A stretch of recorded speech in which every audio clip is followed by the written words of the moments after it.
I just finished up soldering the control cavity here, and you guys are gonna get to come along for the first test drive because I know you would do the same for me. I'm just checking all the wires to make sure I don't have any cold joints. Looks pretty good. Yeah.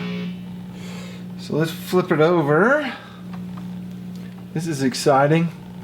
This is supposed to be bridge position in the back. Nothing there. Both pickups. Okay. And then neck. That works. Let's see, tone. Oops, tone.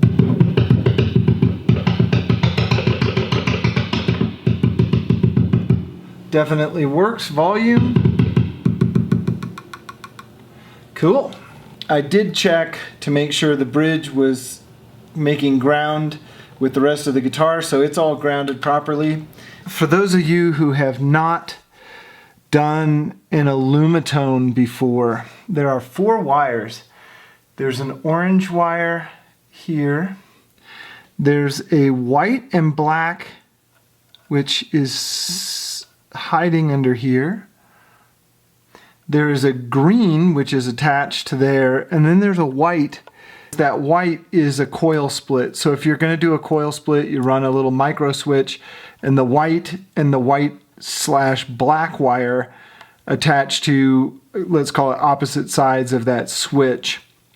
So we're not doing a coil tap in this guitar, so the white just kind of gets wound up and hangs out somewhere else.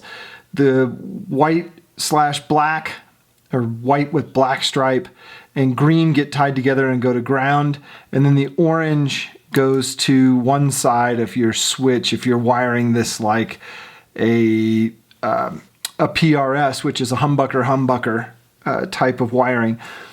You'll see this other side is a red.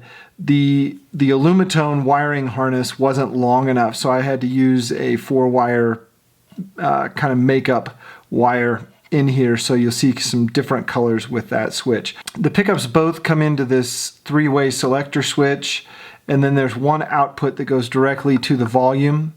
The volume goes out to the output jack. So it's a very simple into the 3-way switch, into the volume out into the output jack.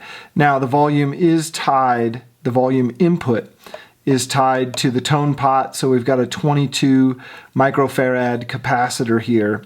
And these are all the suggested values from Alumitone. If you look just on the Lace site, they have a bunch of information and it may lead you in the wrong direction. You have to look at the Alumitone wiring diagrams. You can't look at their generic diagrams for everything else. So 22 microfarad, and these are 250K pots, both of them. They're audio tapers, because that's the kind I like. And then we just tie the grounds all together is basically how it works. It's a very simple circuit. It looks more complicated than it really is. They do suggest on their other types of pickups to use 500K and a 47 microfarad capacitor, but on the Alumitones, which these are Deathbucker pickups, this is how you do it. If you're on the Lace website and you're looking at Alumitone wiring diagrams, be careful. If you read this, it says tie the white and green wires together and go to ground. And if you look at this, you definitely don't want to tie the white and the green together. That's not how you do it. You tie the black and white stripe and the green together.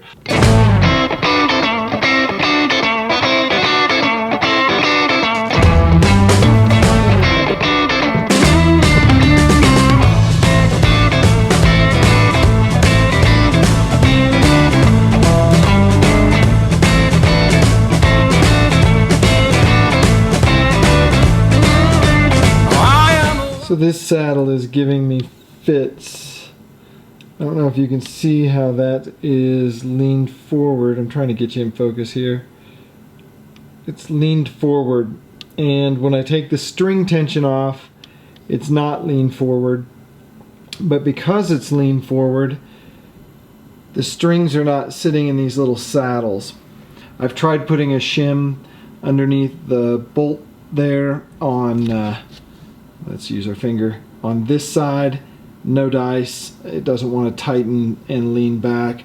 The other option is to put some kind of a shim underneath the middle front of that to kind of push it back at a little bit of an angle there. So we're at an impasse for now, so we're going to leave it here for tonight.